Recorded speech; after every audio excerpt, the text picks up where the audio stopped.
Salut tout le monde, bienvenue à Finances fondamentales, le podcast d'éducation financière dans lequel je te synthétise des livres sur les finances personnelles et l'investissement boursier en 5 points clés et où je réponds aussi aux questions des personnes auditrices à l'aide de cas concrets et transparents. Si tu souhaites prendre en main ta santé financière, t'es à la bonne place. C'est parti, bon podcast! Salut tout le monde, bienvenue à l'épisode 148 de Finances fondamentales. Je suis vraiment content d'être avec vous ce matin pour parler du décaissement du REE. C'est une question que je reçois beaucoup, le REE, c'est quand que je suis 100% action, c'est quand que je change mon portefeuille, comment je fais pour décaisser. Donc, j'ai écouté un épisode de Rational Reminder numéro 329 qui s'appelle Optimal Education Savings, Withdrawal and Asset Allocation. Donc, le REE, comment décaisser, comment allouer les actifs dans ce compte-là. Je vous fais un exemple concret à la fin de l'épisode, mais avant, je vous présente, j'en profite pour faire un rappel de c'est quoi le REE, les avantages, les désavantages, etc. Et après, je vous explique l'exemple qui a été donné par les animateurs dans l'épisode et moi, ce que je pense faire concrètement quand mes filles vont commencer à décaisser. Je vous le dis tout de suite, cet épisode-là de Rational Reminder numéro 329, si vous comprenez l'anglais, allez l'écouter. Ils vont beaucoup plus loin dans les statistiques, encore une fois. Tu sais, l'épisode dure 1h20, là, tu sais, puis moi, je vais vous dire ça en 20 minutes. Donc, c'est sûr que je ne fais pas un tour d'horizon complet, mais vraiment, si vous avez le temps, moi, je l'ai écouté en faisant l'épicerie, là, peut-être presque un an, là. Pas un an, une couple de mois, en tout cas, bref. Je l'écoutais en faisant l'épicerie, puis vraiment, je m'arrêtais à chaque allée pour prendre des notes, pour me rappeler pour le podcast. Donc, c'est vraiment un épisode à écouter si vous comprenez bien l'anglais. D'abord, un petit rappel, c'est quoi le REE? Ça a été créé en 1974 et quand vous contribuez au REE, ben, le gouvernement vous donne une subvention à la hauteur de 20 à 30 %. Au Québec, c'est 30 %. Quand vous cotisez au REE, c'est avec de l'argent après impôt. Donc, quand vous allez retirer votre capital, donc si tu as mis 50 000 dans le REE de tes enfants, ils commencent l'école, tu retires ton 50 000 de capital, tu n'es pas imposé, cet argent-là a déjà été imposé. Par contre, un des avantages, c'est que les gains et les subventions gouvernementales, eux, vont croître à l'abri de l'impôt. Donc, quand l'enfant va retirer, en fait, l'enfant va payer de l'impôt quand il va retirer les rendements ou les subventions. Par contre, ils ont peut-être profité de 10-15 ans là, de croissance à l'abri de l'impôt. Et c'est un autre des avantages, lorsqu'on va retirer ces rendements-là ou les subventions, ils vont être imposés plutôt aux mains de l'enfant. Donc, souvent, les enfants vont avoir un taux d'imposition plus faible que le parent. Donc, je vous parlais de subventions. La première subvention, c'est la subvention canadienne pour épargne-études, la SCEE. C'est 20 % de bonification. Donc, c'est 500 $ maximum par année, soit 2500 $ de cotisation. Donc, si vous voulez profiter au maximum du 20 %, vous devez cotiser 2500 $. Si vous cotisez plus, vous n'obtenez pas plus de subvention. Dans une vie, le plafond total est de 7 200 $ pour cette subvention-là par personne bénéficiaire, donc par enfant. Et il y a une possibilité de rattraper une année qui n'aurait pas été utilisée précédemment. Donc, une année maximum parce que cette subvention-là, vous ne pouvez pas recevoir plus que 1 000 $ par année. Donc, si tu as 3 années de retard, tu peux seulement mettre 5 000 $ 3 ans de suite pour rattraper tes 3 années de retard. Tu ne peux pas mettre 10 000 $ là, pour rattraper 3 années à la fois. Au Québec, pas au Québec, mais au Canada, il y a le bon d'études canadien également, le BEC, qui est destiné aux familles à faible revenu. Donc ça va être 2 000 $ qui va être versé sans contribution obligatoire. 500 $ la première année, puis ensuite 100 $ par année jusqu'aux 15 ans de l'enfant. Il suffit seulement que le compte soit ouvert.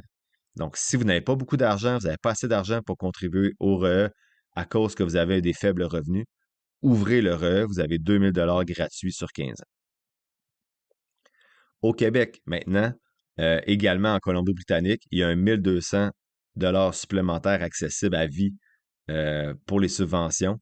Donc, c'est un 10 % là. Donc, c'est pour ça qu'on dit que les subventions sont de 30 %, tu as 20 % canadiens, 10 % du Québec dans les subventions. C'est le même principe que pour la subvention canadienne. Tu peux rattraper une année de retard à la fois si tu n'as pas commencé à la naissance de ton enfant. Les types de REE. Le premier type, c'est le REE individuel. Donc ça, tu as un bénéficiaire, il n'y a pas de restriction de lien de parenté. le parrain de l'enfant peut ouvrir un REER individuel pour son filleul, par exemple. Il faut juste s'assurer qu'au total, ce que toi tu cotises puis ce que le parrain cotise, ça ne dépasse pas 2500 par année. Ou 5000 si on rattrape du retard, là. Mais c'est pas toi, tu as le droit à 2500, puis le parrain a le droit à 2500. C'est vraiment au total. L'autre type, c'est le REER familial. Donc, le REER familial, il va y avoir plusieurs bénéficiaires qui vont être liés par le sang ou par l'adoption. C'est plus souple, mais un peu plus complexe à gérer, juste au niveau du décaissement. Donc, si ton plus vieux commence à décaisser, mais tu es encore en train de cotiser pour les subventions de ton plus jeune, si tu fais de l'autogestion, il peut y avoir des fois un petit appel à faire avec ta plateforme de courtage pour t'assurer qu'il n'y a pas une confusion là, entre le décaissement et les subventions gouvernementales. Mais sinon, le REER familial est beaucoup plus flexible parce que si, par exemple, ton premier enfant ne fait pas beaucoup d'études, ben, l'argent qui a été versé pourrait aller au deuxième enfant. Donc, pour les retraits, on a parlé tantôt, les paiements d'études, les paiements d'aide aux études, les PAE, c'est les gains qui ont été obtenus en rendement plus les subventions. Ça, c'est imposé aux mains de l'enfant. Et le retrait de votre capital, donc les contributions, c'est non imposable. L'optimisation des retraits, bien sûr, ça serait de maximiser les paiements d'aide aux études tant que votre enfant a peu de revenus pour minimiser l'impôt et éviter de retirer des trop gros montants en cas de revenus importants. Donc, si tu retires 30 000 de REE, mais que ton enfant travaille en plus pour 25 000 par année, mais ça fait quand même un salaire de 55 000. Donc, peut-être essayer de retirer plus de REE avant que l'enfant commence à travailler beaucoup ou peu importe, il faut maximiser un peu comme les REER à la retraite. Il faut maximiser le décaissement des REE. On va voir un petit peu tantôt comment le faire. Qu'est-ce qui se passe si le REE n'est pas utilisé? Donc, la fermeture du REE est obligatoire après 35 ans. Donc, voici les options qui s'offrent à vous quand le REE va fermer. Vous pouvez retirer, bien sûr, les contributions sans impôt. Vous devez rembourser les subventions au gouvernement. Vous pouvez transférer les revenus, donc les rendements qui ont été faits, vers un REER, donc maximum 50 000 si vous avez des droits disponibles, ou vers un REI sous certaines conditions. Donc, un REI, là, c'est pour ceux qui ont le droit au crédit d'impôt pour personnes handicapées. Si vous n'avez pas l'option de transférer les rendements vers le REER, bien, les subventions, vous devez toujours les rembourser. Là. Ça, c'est clair. Mais les rendements issus du capital ou des subventions, donc, exemple, tu as fait 20 000 de rendement avec le REER de tes enfants vont poser dessus, tu dois fermer le compte après 35 ans, ou tu peux le fermer plus tôt, bien sûr. Tu vas devoir, en fait, tu peux retirer ce 20 000 de gain-là, mais tu vas avoir une pénalité de 20 automatique plus ton taux d'imposition. Donc, si tu es imposé à 35 ton taux marginal, mais tu vas être 30 plus le 20 tu vas avoir une imposition de 55 sur le 20 000 que tu avais fait de rendement. Sinon, tu peux également faire un don à un établissement postsecondaire. Donc, ce 20 000 $-là, tu pourrais plutôt, pour éviter de payer 55 d'impôts si tu es prêt à l'envoyer vers tes REER, tu pourrais faire un don à un cégep ou à une université. C'est intéressant parce que c'est une option qui est moins connue. Je ne savais pas qu'on pouvait faire un don avec le REER. J'espère que mes filles vont l'utiliser au complet, mais si ce n'est pas le cas, je pourrais faire un don à mon alma mater qui est l'Université de Sherbrooke. Sinon, les stratégies d'optimisation du REE, bien sûr, il y a la gestion des retraits. Il faut décaisser de façon intelligente pour optimiser les rendements qu'on obtient avec le REE, l'argent qu'on en retire. Par contre, à l'épisode 140, j'avais présenté différentes façons d'investir dans le REE. On avait vu la façon bronze, argent, or en fonction d'un article de Nicolas Bérubé. Et le lendemain ou 2 jours après, vous allez voir, il y a une réponse express le 31 juin où je présente également, de mon point de vue, la version platine qui est encore mieux que de mettre 50 000 $ en partant dans le REE.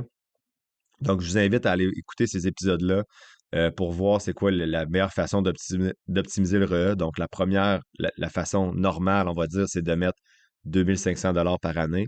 Il y en a qui décident de mettre 50 000 $ tout de suite au début. Mais la meilleure façon, c'est de mettre le montant, le montant de subvention qu'on a le droit, donc le 2 500 $ par année, d'investir la différence dans le CELI. Donc, allez voir les épisodes 140 là, pour voir l'épisode 140 et l'épisode bonus qui suit pour voir comment optimiser là, l'investissement dans le REE. Je ne vais pas répéter toutes ces stratégies-là aujourd'hui dans l'épisode. Il y a quand même des problèmes et des critiques là, qui sont faites au REE. D'abord, l'accès inégal. Plusieurs personnes disent que le REE, ça favorise les familles aisées qui auraient pu financer de toute façon les études sans aide. Donc, les familles modestes qui rencontrent des obstacles comme ne pas connaître le produit, puis il y a une certaine complexité administrative aussi avec le REE. Donc, je suis 100% d'accord avec ça. J'aurais pu payer les études de mes enfants sans avoir l'aide du REE. Le REE est un outil formidable pour m'aider à avoir plus de sous pour l'étude pour l'étude de mes enfants, puis de sortir moins d'argent de mes poches rendu là. Mais je suis bien d'accord là, que ça aide les familles déjà qui sont capables de sortir 2 500 $ par année. Il y a un autre problème aussi avec les REE de groupe. Là, j'en ai pas parlé tantôt avec individuel ou familial, mais il y a un autre type de REE qui est un REE un REE un peu collectif, là, parce que j'en ai pas parlé parce que c'est le pire type de REE. Des trucs comme Universitas là, dans le temps, puis tout ça. Bref, je connais pas les nouveaux, là. Donc souvent, ces REE-là ont des plans super rigides, des frais élevés, puis des pénalités là, très lourdes si tu essaies de retirer l'argent avant le terme, avant les études de ton enfant. Sinon, tantôt, je disais que c'était pour les familles plus aisées. Bien sûr, il y a le BEC, là, le bon d'études canadien pour les familles modestes, mais c'est 2 000 $ sur 15 ans. Donc, c'est trop faible pour financer une année universitaire, même s'il va y avoir un peu de rendement sur ce 2 000 là. Et les ménages à faible revenu peinent à atteindre là, le plafond des subventions pour les subventions canadiennes, là. Donc, ils ont très peu accès à ces subventions-là, canadiennes ou québécoises, parce qu'ils sont même pas capables de mettre, tu sais, en fait, ils mettent pas d'argent ou très peu dans le REE des enfants. Donc, ce sont vraiment des subventions qui vont aux familles qui sont déjà capables de dégager de l'argent. Il y a une proposition de réforme qui a été faite, mais qui n'a pas été mise en place encore. C'était d'automatiser l'ouverture d'un REE pour les enfants éligibles au BEC et de réformer les subventions pour mieux cibler les ménages qui ont plus besoin d'aide. Donc, les subventions pourraient être variables selon soit ton actif net ou ton salaire. J'irais plus avec l'actif net, là, mais connaissant le gouvernement, ils vont aller avec les salaires. Donc, plus que tu as de salaire, plus que les subventions sont diminuées. Et je suis 100% d'accord pour automatiser l'ouverture d'un REE pour tous les enfants du Québec. Donc, automatiquement, ben, du Canada en fait, là, automatiquement, quand ton enfant naît, son REE est ouvert. Et ensuite, tu peux décider, si tu le souhaites, de le transférer sur une plateforme de courtage, mais il est automatiquement ouvert. Comme ça, les enfants qui viennent de familles plus défavorisées, qui ne connaissent pas le REE, ben, vont avoir automatiquement le BEC, là, le bon d'études canadien, pour leurs études. Donc, en gros, le REE, en termes de rendement, est imbattable. En termes de rentabilité, là, il n'y a pas un produit que vous pouvez mettre votre argent qui va générer automatiquement 30% de rendement. Donc, c'est vraiment le produit à maximiser en premier, selon moi, si vous avez des enfants. Il y a d'autres personnes qui disent que tu dois penser à ta retraite avant de penser aux études des enfants parce qu'ils vont pouvoir travailler pour financer leurs études. J'ai aucun problème avec cette philosophie-là également. Moi, je vois ça comme je sortirai pas d'argent quand mes enfants vont être rendus jeunes adultes parce qu'ils vont en avoir assez, donc je vais économiser plus tard. C'est un placement que je fais pour l'avenir, mais je peux comprendre que c'est pas tout le monde qui dégage non plus 30% d'épargne, là, qui vont peut-être penser à leur retraite avant, bien sûr, puis se dire, ben moi, j'ai réussi à payer mes choses, mon enfant va être capable, puis c'est bien correct aussi de voir ça comme ça. Mais si vous êtes capable de dégager des petits montants chaque mois, si vous avez un choix d'allocation d'actifs à faire, pour moi, le REE est un incontournable. Donc, on s'en vient dans le crunchy, le bout intéressant, l'allocation d'actifs puis la gestion du risque pour le REE. Donc, lorsqu'on fait l'allocation d'actifs dans un REE, il faut tenir compte de l'horizon de placement puis du besoin de liquidité à mesure que l'enfant va approcher des études postsecondaires. Donc, il y a différentes stratégies qui existent pour optimiser la gestion du risque et du rendement. La première stratégie, c'est le glide path. Donc, cette approche-là va consister à réduire progressivement l'exposition aux actifs risqués comme les actions au fur et à mesure que l'enfant se rapproche de l'âge des études. Donc, ça permet de sécuriser les gains accumulés durant, exemple, les 15 premières années de vie de notre enfant et de minimiser l'impact d'une éventuelle chute des marchés boursiers au moment des retraits. Donc, on commence de façon plus agressive, 100% action, par exemple, bien sûr, en respectant toujours notre profil. Mais ce qui est bien avec le REE, c'est que tu ne peux pas le retirer avant 17-18 ans.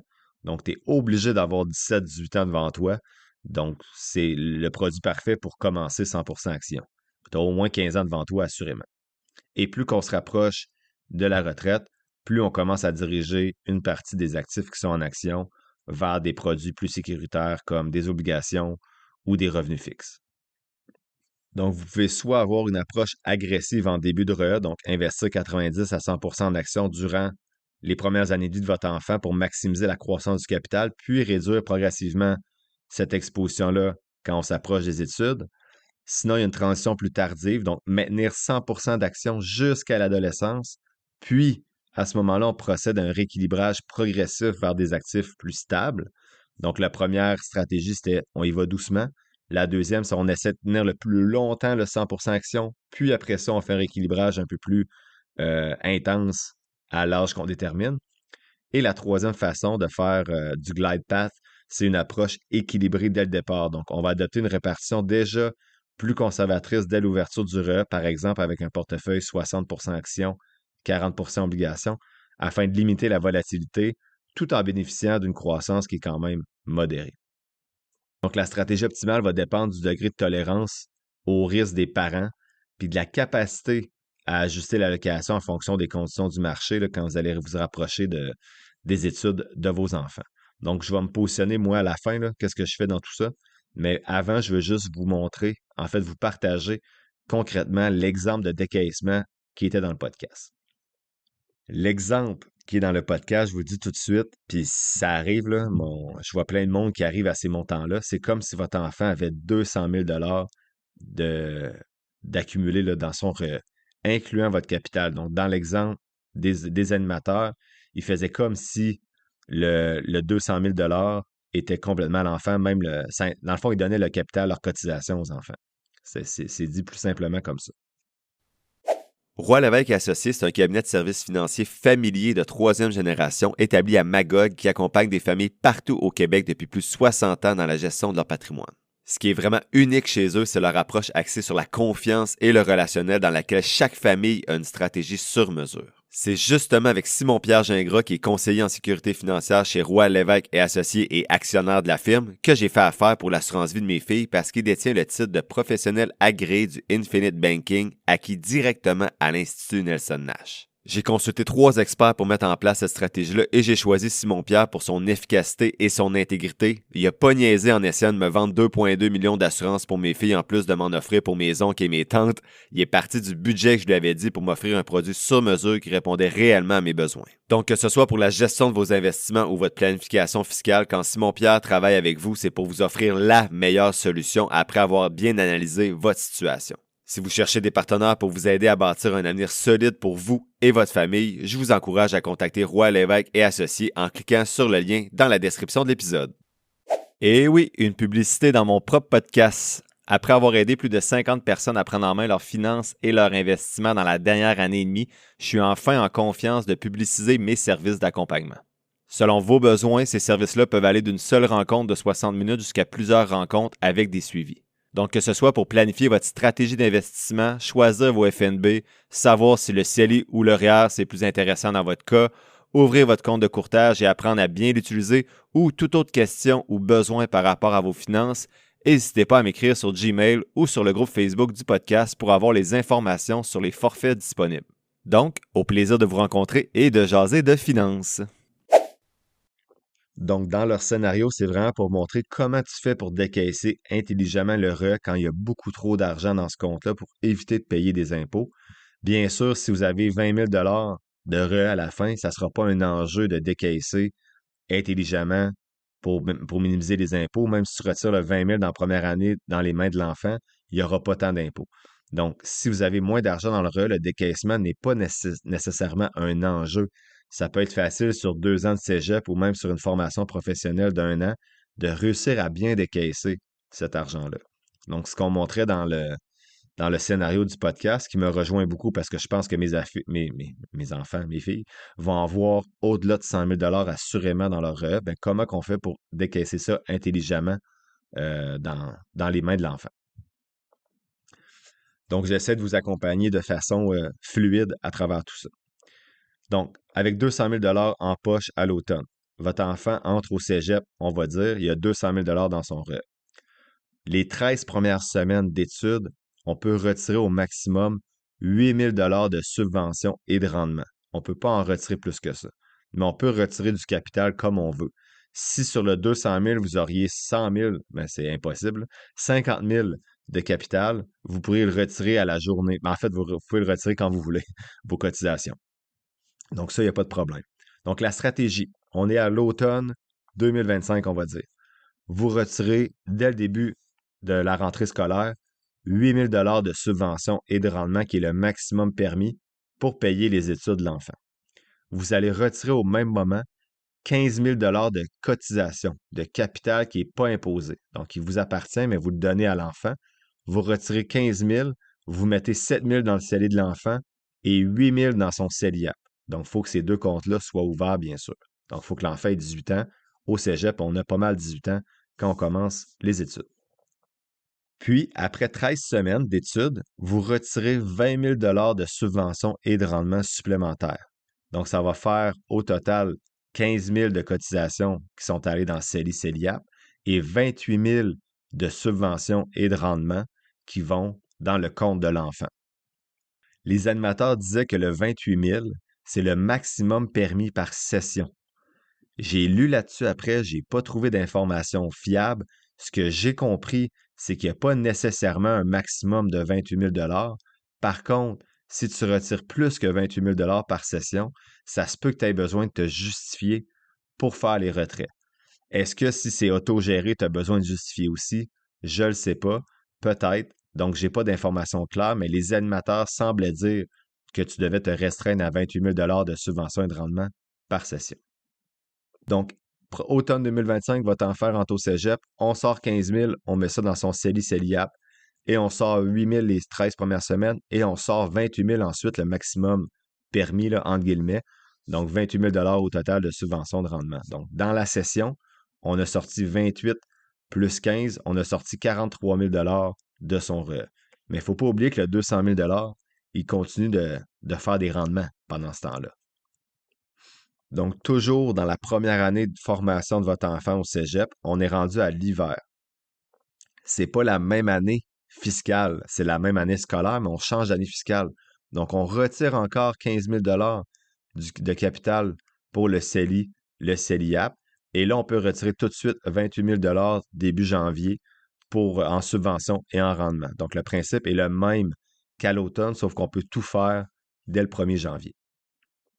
Il faut être prudent ensuite, quand on arrive à l'automne, on ne pourra plus enlever à l'automne 2026, mettons, on ne pourra plus enlever le 15 000 $ de capital pour le mettre dans CELI-CELIAP. Donc, on fait juste le laisser dormir dans le compte pour faire des rendements et on va retirer seulement 28 000 $ à l'automne 2026. Et à l'hiver 2027, on sort 15 000 de capital CELI-CELIAP et 28 000 de subvention rendement pour l'enfant. On répète ces étapes-là jusqu'à temps que les comptes soient vides et dans leur cas, avec 200 000, il restait des subventions et des rendements à la fin, mais il ne restait plus de capital. Donc, à la fin, dans leur cas fictif, ils devaient justifier le gros retrait à la fin qui était plus élevé que les 28 000 permis, puis ils avaient dit que c'était pour l'achat d'une voiture pour que l'enfant puisse se déplacer pendant ses études. Donc, l'objectif de la stratégie de décaissement des animateurs, c'est de vider les subventions et les rendements le plus vite possible au cas où l'enfant arrête l'école ou bien qu'il commence à travailler avec un salaire plus élevé. Donc, selon eux, peu importe le montant que tu as, tu devrais tenter de vider le plus rapidement possible les subventions, les rendements à un taux d'imposition raisonnable, bien sûr, dans les mains de l'enfant, au cas où un jour il commence à travailler et qu'il fait un gros salaire ou qu'il arrête d'étudier. Je dis quand même prudence. Si on retire 28 000, il y a quand même des impôts là-dessus. Donc, si vous n'avez pas un 200 000 en banque pour votre enfant, vous avez 50 000 $, puis que vous avez quand même 2 années de cégep probablement devant vous, je crois que vous pouvez aller plus bas que 28 000 $ de subvention au rendement, plus 15 000 de capital, ça commence à faire beaucoup. Les animateurs reviennent ensuite sur l'allocation d'actifs pour le REE. Si le REE, c'est vraiment la seule chose qui va vous aider à payer les études de vos enfants, vous êtes sûr là, que rendu à 17-18 ans, vous n'aurez pas d'autres revenus pour l'aider, vous devriez avoir une approche un peu plus conservatrice, plus que le décaissement va approcher. Si vous savez que vous allez avoir les moyens d'aider votre enfant autrement pendant les études ou qu'il va avoir un énorme montant dans le REE parce que vous le maximisez depuis qu'il est né, bien, vous pouvez rester plus audacieux. Ça veut dire que vous pouvez conserver 100% action un peu plus longtemps en approchant le décaissement. L'animateur qui présentait la stratégie dit que lui, à 15 ans pour ses enfants, c'est là qu'il devient plus conservateur. Mais comme on a vu tantôt, c'est possible de devenir conservateur plus progressivement avant les 15 ans de l'enfant. Lui, il serait pas prêt à laisser aller le 100% action avant les 14 ans parce qu'il dit qu'on passe à côté d'une bonne partie de rendement potentiel. Donc, j'espère que la stratégie de décaissement des animateurs vous permet de voir un peu comment on peut décaisser quand on a des gros montants dans le REP. Ça peut peut-être même vous inspirer un petit peu, même si les montants sont plus petits. Qu'est-ce que je ferais, moi, dans tout ça? Je ne sais pas encore si mon capital irait à mes filles. Donc, je ferais pas mal la même stratégie que l'auteur a suggéré, mais ça serait seulement les subventions rendement qui permettraient de remplir CELI-CELIAP. Donc, c'est sûr qu'il en sortirait moins parce que sinon, il serait trop imposé. Donc, en gros, je laisserai le capital là.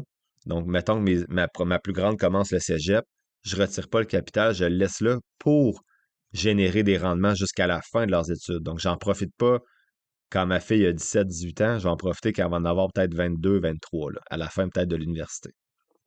Donc, le capital, en ce moment, dans ma tête, nous appartient à moi et ma conjointe. Donc, je vais le retirer à la fin des études de nos 2 enfants pour le mettre dans notre CELI ou notre REER s'ils ne sont pas pleins encore.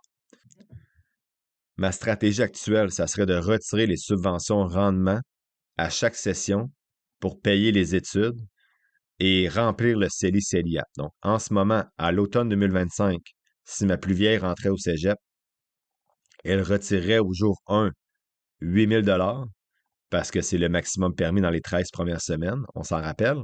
Elle mettrait ce 8 000 $-là dans son CELIAP et après les 13 premières semaines, elle retirerait un 7 000 $ assurément. Donc, on est à 15 000 $ de subvention en rendement là, à l'automne 2025. Et le reste, ça serait ce qu'elle aurait besoin pour ses études. Et à l'hiver 2026, mais elle retirerait encore une fois 15 000 $ minimum pour CELIAP. Et le reste, ça serait pour ses besoins selon ses études, si elle travaille ou non. Donc, je serais vraiment dans les calculs mathématiques pour optimiser la fiscalité. Donc, il y aurait toujours un 15 000 $ par année. Donc, automne 2025, hiver 2026, puis peut-être hiver 2027. Ça dépend si elle continue ses études. Donc, en gros, minimum de retraite subvention rendement, toujours 15 000 $ par année. Et le reste, ça serait d'optimiser les retraits selon ses besoins. Bien sûr, si elle a besoin de 10 000 par année, elle va retirer peut-être 5 000 automne, 5 000 hiver. Mais si je me rends compte que le pace là, de décaissement doit être plus rapide, sinon ils vont encore avoir 150 000 à la fin de l'université, puis ça va faire une grosse imposition, bien là, j'augmenterais. Je leur dirais peut-être, OK, bon, ben, tu as besoin de 15 000 par année pour ton CELI-CELIAP. Tu as besoin de 10 000 pour vivre, c'est 25 000. Mais si tu retires 25 000, le moton, il diminue jamais. Là. Tu restes toujours avec, on va dire, ton 175 000 de. Donc, ce que je ferais, c'est de dire, OK, bien, au lieu de retirer 25 000, retire donc 35 ou 40. Même si tu payes un peu d'impôt, mais ça va diminuer l'impôt que tu vas payer dans 6-7 ans. Donc, ça serait pas mal ça, je pense, ma stratégie avec mes filles. Puis s'ils retirent plus d'argent, exemple, elles retirent 40 000 puis elles payent un 2-3 000 d'impôts de plus, bien le 7-8 000 qu'elles n'ont pas besoin pour vivre, qu'elles ont retiré pour payer moins d'impôts, bien je leur ferais peut-être placer ça dans un compte non enregistré ou peu importe pour avoir une mise de fonds pour un duplex ou peu importe à l'université que je pourrais contribuer avec elles. Donc, il y aurait vraiment l'éducation financière, ça serait-tu d'ajouter ça dans leur assurance vie permanente? Peu importe. Il y aurait de la stratégie, bien sûr, d'investissement, vous me connaissez, avec les filles pour voir qu'est-ce qu'on fait avec ces surplus-là. Sinon, ça, c'est en termes de décaissement, ça serait ça ma stratégie. Moi, je ne donnerais pas tout mon capital à mes enfants. Je ne vais pas leur donner 200 000 non plus à 18 ans. Je trouve que c'est leur donner tout cuit dans le bec. Donc, moi, je vais reprendre mon capital. À date, c'est ça, là, ma stratégie dans ma tête. Et elles vont devoir remplir CELI-CELIAP également, mais avec les subventions. Et le reste, bien, ça sera pour leurs dépenses. Elles géreront ça comme ils veulent. Mais CELI-CELIAP, ça va être une exigence pour décaisser le 15 000 $. Sinon, en termes d'allocation d'actifs, dans ma tête, actuellement, vous comprenez que ma plus vieille a 9 ans là, quand j'enregistre l'épisode. Donc, je suis encore assez loin du décaissement, donc j'y pense beaucoup, mais c'est pas encore coulé dans le béton. En ce moment, ce que je ferais, c'est vers 15 ans. Un petit peu, laissez-moi réfléchir. Vers 15 ans, je trouve ça tôt. Parce que, tu sais, moi, mon horizon de placement, c'est quand tu es au-delà de 10 ans, tu es 100% action. Quand tu es entre 6 et 10, dans mon cas, c'est 60, 40, 80, 20. Donc, j'irais un petit peu entre les deux, tu sais, en bas de 5, entre 3 et 5, ça serait 60, 40 ou 40, 60. Donc, c'est dur à dire. Mettons, à 15 ans, il reste, tu sais, ma fille va finir l'université à 23, on va dire. J'estime qu'elle va aller à l'université jusqu'à 23. Donc, ça nous fait 6 ans d'études, là. 2 ans de cégep, 4 ans d'université. Donc, quand elle commence à décaisser à 17 ans au cégep, il lui reste quand même 6 ans devant elle. Faut pas considérer la fin du décaissement comme à 17 ans. Pour moi, il faut la considérer à 23. Donc, on a déjà 6 ans là. Donc, si on rajoute 2 ans pour le 15 ans, ça nous fait 8 ans. Donc, est-ce que je suis prêt avec 8 ans devant moi à tomber à 60-40? Pas certain. Je trouve que c'est très tôt. Mais en même temps, si elle commence à décaisser à 17, puis qu'elle est 100% action encore, ça se peut que ce soit très volatile. Donc, oui, je pense que ça serait ça ma stratégie. Je pense qu'à 15 ans, je ferais le changement. Donc, je tomberais d'un FNB 100% action comme GEQT. Je vendrais des parts pour mettre une partie 40%, 40% en obligation dans un FNB que je n'ai pas encore déterminé. Donc, mes filles auraient deux FNB à ce moment-là, 60% dans un FNB 100% action, 40% dans un FNB 100% obligation. Pourquoi deux FNB distincts? J'en ai déjà parlé un petit peu. Je trouve que ça permet, si le marché drop de 25% au décaissement, bien, au lieu de décaisser des actions, je vais peut-être décaisser des obligations. Puis ensuite, je vais rééquilibrer le portefeuille dans les bonnes années boursières. Ça permet d'avoir une certaine flexibilité. Alors que si j'ai juste un seul FNB comme VBAL, on va dire qui est 60% actions, 40% obligations, bien, je suis obligé de retirer du VBAL, peu importe ce qui se passe sur le marché boursier, à l'année de décaissement, bien, en fait, en début de session pour mes filles. Il y a un enjeu aussi avec un compte familial, comme moi, où les deux filles sont dans le même RE, c'est que ma répartition de ma plus vieille ne doit pas teinter la répartition de ma plus jeune. Donc, ils ont quand même presque 3 ans de différence. Demeure qu'il y a un petit enjeu avec ça pour les RE familiales. Donc, tantôt, je parlais des types de RE. Moi, c'est familial. Mes deux filles sont dans le même compte. Et lorsque je vais arriver au décaissement de ma plus vieille, ben, mettons, même pas au décaissement, à 15 ans, quand je veux changer la répartition, mais il ne faut pas que j'oublie, j'ai ma plus jeune aussi, qui est encore 100% action. Donc, il faut que je vois les actifs que j'ai dans ce compte-là. Qu'est-ce qui correspond à ma plus vieille? Qu'est-ce qui correspond à ma plus jeune? Peut-être pour me simplifier la vie, je vais attendre que ma plus vieille ait 17 ans afin de faire le changement. Ma plus jeune aurait 14, donc j'aurai un juste milieu entre les deux pour mettre ça 60-40. Comme je l'ai dit, c'est pas encore clair dans ma tête, ce petit bout-là.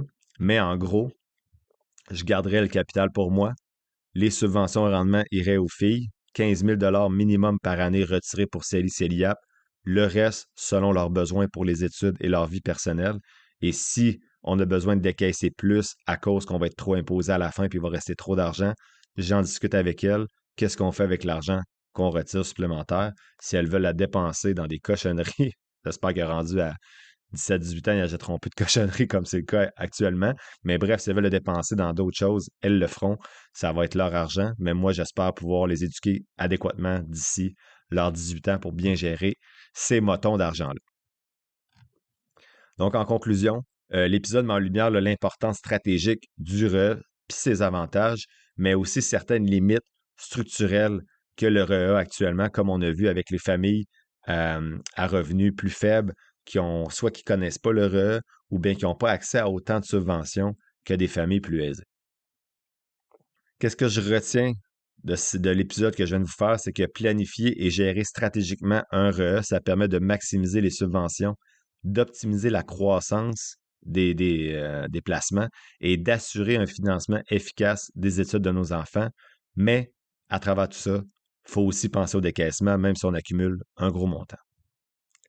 La semaine prochaine, je fais la synthèse d'un livre super intéressant. On parle encore d'enfants dans le livre de Ron Lieber, écrit en 2016, qui s'intitule The Opposite of Spoiled, Raising Kids Who Are Grounded, Generous and Smart About Money. Donc, on parle de l'opposé d'enfants gâtés. Là. Comment élever, éduquer des enfants qui sont terre à terre, généreux et intelligents avec leur argent. Donc, j'ai bien hâte de vous faire cette synthèse-là la semaine prochaine. Et ce jeudi, 3 nouvelles actions qu'on analyse en bourse. Valueline, VALU, Calm Main Foods, CALM et Parex Resources, PXT.TO. L'épisode tire à sa fin, j'espère que tu l'as apprécié. Si c'est le cas, je t'invite à le partager et à t'abonner au podcast, en plus de mettre quelques étoiles ou de le liker selon la plateforme sur laquelle tu m'écoutes. Tous les liens pour me soutenir sont quelque part dans la description de l'épisode. Oublie pas que les informations communiquées dans le podcast sont dans un but strictement éducatif, ce ne sont pas des conseils financiers. Je t'invite à consulter un professionnel pour des conseils spécifiques à ta situation parce que je ne peux pas être tenu responsable de tes décisions financières. Comme je le dis depuis un petit bout, je ne suis pas un expert, prends donc pas ce que je dis pour du cash, fais toujours tes propres recherches. Sur ce, merci d'avoir passé un peu de temps avec moi aujourd'hui et on se voit dans le prochain épisode de Finances fondamentales.